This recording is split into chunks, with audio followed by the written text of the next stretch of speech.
Cancer এই অসুখটা ক্রমাগত বেড়ে চলেছে, কিন্তু আশার কথা হলো যে ক্যান্সারের চিকিৎসাও উন্নত হয়ে চলেছে এবং ক্যান্সার সঠিকভাবে চিকিৎসা করলে আমরা সুস্থ করে দিতে পারি। আপনারা হয়তো অনেকেই জানেন যে ক্যান্সারের বিভিন্ন স্টেজ হয়, স্টেজ 1, 2, 3, 4, এবং যত আগে আমরা ক্যান্সার ডিটেক্ট করতে পারি, আর্লি স্টেজে ডিটেক্ট করতে পারি, সুস্থতার হার ততটাই বেশি এবং চিকিৎসার পরিমাণও ততটাই কম। মানে কম চিকিৎসায় আমরা সহজে সুস্থ করে দিতে পারি যদি আমরা কোনো ক্যান্সারকে খুব আর্লি স্টেজে ডিটেক্ট করতে পারি।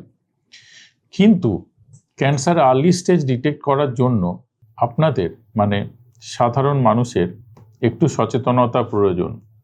কি কি রোগ লক্ষণ হলে বা কি কি রোগ লক্ষণ ক্যান্সারকে নির্দেশিত করতে পারে বা ক্যান্সারের লক্ষণ হতে পারে এবং আপনারা সাবধান হবেন, বিশেষজ্ঞের পরামর্শ নেবেন, সেটা আমি সংক্ষেপে একটু গুছিয়ে বলছি। মূলত যেগুলি খুব কমন ক্যান্সার, মানে খুব বেশি পরিমাণে হয়, সেগুলি আমি বলছি। এছাড়াও আরো বিভিন্ন ধরনের রোগ লক্ষণ, সাইন সিমটমস হয়। পুরুষদের মধ্যে ভারতবর্ষে সবচেয়ে বেশি ক্যান্সার হয় মুখের আর গলার। তো আমি মুখের আর গলার দিয়ে শুরু করছি। মুখের আর গলার ক্যান্সারের লক্ষণ হলো মুখের যে অংশগুলো আমরা দেখতে পাই, মানে ওরাল ক্যাভিটি, এই ঠোঁট, জিভ, গাল, মাড়ি, এই অংশগুলো আমরা দেখতে পাই। সেই অংশগুলোতে যদি আপনারা কোনো দেখেন যে কোনো গ্রোথ, মানে কোনো ফোলা অংশ, কোনো আলসার, কোনো ক্ষত হয়ে রয়েছে যেটা অনেকদিন ধরে সারছে না, কোনো জায়গা থেকে অ্যাবনর্মাল ব্লিডিং হচ্ছে, ক্রমাগত রক্তপাত হচ্ছে, তাহলে কিন্তু সেগুলি ক্যান্সারের লক্ষণ হতে পারে। মূলত যারা তামাক সেবন করেন তাদের, আপনারা জানেন যে তামাক ক্যান্সারের কারণ, ক্যান্সার হওয়ার চান্স তাদের অনেক বেশি। এবং তারা যদি দেখেন যে মুখে একটা ঘা হচ্ছে, যারা গুটখা খান তারা, বা খৈনি খান, যেখানে খৈনি রাখেন, গুটখা রাখেন, সেখানে একটা ঘা হচ্ছে বা কোনো একটা গ্রোথ টাইপের মতো হচ্ছে, একটা জায়গা ফোলা ফোলা ভাব, একটা আলাদা টিস্যু, সেটা কিন্তু ক্যান্সারের লক্ষণ হতে পারে। এছাড়া মুখের জিভের সামনেটুকু আমরা দেখতে পাই, কিন্তু জিভের পেছন দিকে গলার অংশটা আমরা দেখতে পাই না। সেক্ষেত্রে আমাদের সিমটমসের ওপরে ভরসা করতে হয়, মানে কি অসুবিধে হচ্ছে। যেমন খাবার গিলতে মূলত অসুবিধে হয় ওরোফ্যারিংসের ক্যান্সারের ক্ষেত্রে, খাবার গিলতে মনে হয় আটকে যাচ্ছে খাবার। টনসিলের ক্ষেত্রে কোনো কোনো ক্ষেত্রে আপনারা আয়নাতে কোনো গ্রোথ দেখেও দেখতে পারেন, কোনো একটা ফোলা ভাব, কোথাও একটা মাংসপিণ্ড মতো হয়ে রয়েছে, আপনারা তাকালে দেখতেও পারেন।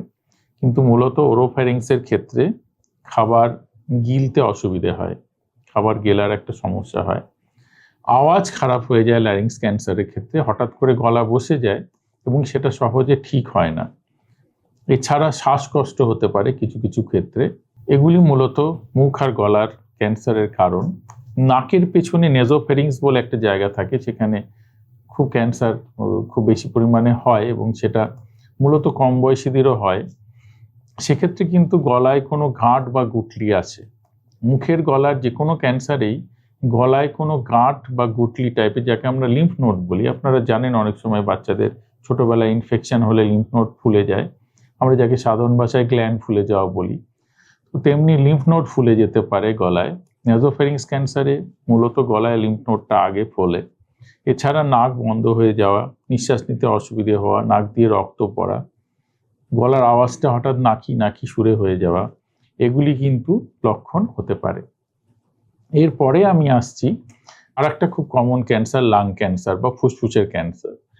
ফুসফুসের ক্যান্সারের ক্ষেত্রে অনেকদিন ধরে কাশি যেটা সারছে না, বুকে ব্যথা এবং শ্বাসকষ্ট, মূলত একটু পরিশ্রম করলেই শ্বাসকষ্ট হওয়া, এবং বারবার অনেক ক্ষেত্রে দেখা যায় যে এগুলি কিছুই নেই কিন্তু বারবার বুকে ইনফেকশন হচ্ছে বা লাং ইনফেকশন হচ্ছে, সেগুলি কিন্তু লাং ক্যান্সারের কারণ হতে পারে। অনেক ক্ষেত্রে কফের সাথে রক্ত উঠে আসতে পারে এবং অনেক ক্ষেত্রে এগুলো টিবির সাথে গুলিয়ে ফেলা হয় এবং খুব গুরুত্বপূর্ণ সময় নষ্ট হয়। এই লক্ষণগুলি ক্যান্সারের লক্ষণ হতে পারে। মহিলাদের ক্ষেত্রে ব্রেস্ট ক্যান্সার বা স্তন ক্যান্সার একটা খুব কমন ক্যান্সার এবং আমাদের দেশে এখন ব্রেস্ট ক্যান্সারই মহিলাদের সবচেয়ে কমন ক্যান্সার হয়ে উঠেছে এবং সেটা শহুরে মধ্যবিত্ত মহিলাদের মধ্যে আরো বেশি দেখা যায়। ব্রেস্ট ক্যান্সারের ক্ষেত্রে ব্রেস্টে কোনো গাঁট বা গুটলি, কোনো লাম্প যেটা আপনি ফিল করতে পারছেন বা চান করার সময় অনুভব করছেন, স্কিন বা ব্রেস্টের চামড়ার রংটা হঠাৎ পরিবর্তন হয়ে যাওয়া বা লাল কোনো জায়গা হওয়া, রং পরিবর্তন হওয়া, চামড়াটা কুঁচকে যাওয়া, কমলা লেবুর খোসার মতো অনেক সময় হয়, সেই কুঁচকে যাওয়া, পিউডি অরেঞ্জ বলি আমরা, সেমনি কুঁচকে যাওয়া, নিপলটা হঠাৎ রিট্র্যাক্ট হয়ে যাওয়া, মানে ভেতরের দিকে ঢুকে যাওয়া, নিপল দিয়ে কোনো ডিসচার্জ, মূলত রক্ত মিশ্রিত কোনো তরল যদি বেরোয়, বগলে কোনো গাঁট বা গুটলি যদি দেখা যায়, এগুলি কিন্তু ব্রেস্ট ক্যান্সারের লক্ষণ হতে পারে। সব ক্ষেত্রে যে ব্রেস্ট ক্যান্সার হবে তেমনি নয়, কিন্তু এগুলি ব্রেস্ট ক্যান্সারের লক্ষণ হতে পারে। এছাড়া খাদ্যনালী ক্যান্সারের ক্ষেত্রে খাবার গিলতে অসুবিধে, মানে খাবার আটকে যাওয়া এবং কিছুটা খাওয়ার পরে হঠাৎ করে বমি হয়ে যাওয়া, এগুলি খাদ্যনালীর ক্যান্সারের লক্ষণ হতে পারে। পাকস্থলীর ক্যান্সারের ক্ষেত্রে অবশ্য বা স্টমাক ক্যান্সারের ক্ষেত্রে লক্ষণগুলো অনেক ক্ষেত্রে আমাদের কমন অ্যাসিডিটির লক্ষণ, খাবার হজম না হওয়া লক্ষণের সাথে গুলিয়ে যায়। কোনো কোনো ক্ষেত্রে সেখানেও খাবার আটকে গিয়ে বারবার বমি হওয়া, এই সমস্যাগুলি হতে পারে। সেটা কোন জায়গার ক্যান্সার হয়েছে তার উপর নির্ভর করে। এরপরে আমি আসছি কোলন ক্যান্সার। কোলন ক্যান্সারে বাওয়েল হ্যাবিটস হঠাৎ করে পরিবর্তন হয়ে যাওয়া, মানে কনস্টিপেশন বা ডায়রিয়া হওয়া। কনস্টিপেশন কারো হয়তো ছিল না, হঠাৎ কনস্টিপেশন হলো, কারো হয়তো কনস্টিপেশনেরই ধাত, তার হঠাৎ ডায়রিয়া হওয়া শুরু হলো, স্টুল দিয়ে রক্ত পড়া শুরু হলো, পায়খানা দিয়ে রক্ত পড়ছে, বা পুরুষদের ক্ষেত্রে, বয়স্ক পুরুষদের ক্ষেত্রে হঠাৎ করে যদি অ্যানিমিয়া হয়ে যায়, রক্তাল্পতা হয়ে যায়, সেটাও কিন্তু কোলন ক্যান্সারের কারণ হতে পারে, কোলন বা রেকটাম ক্যান্সারের কারণ হতে পারে। এরপরে মহিলাদের খুব গুরুত্বপূর্ণ ক্যান্সার হলো জরায়ুর ক্যান্সার এবং জরায়ুর মুখের ক্যান্সার বা সার্ভাইকাল ক্যান্সার। সার্ভাইকাল ক্যান্সার আমাদের দেশে খুব কমন।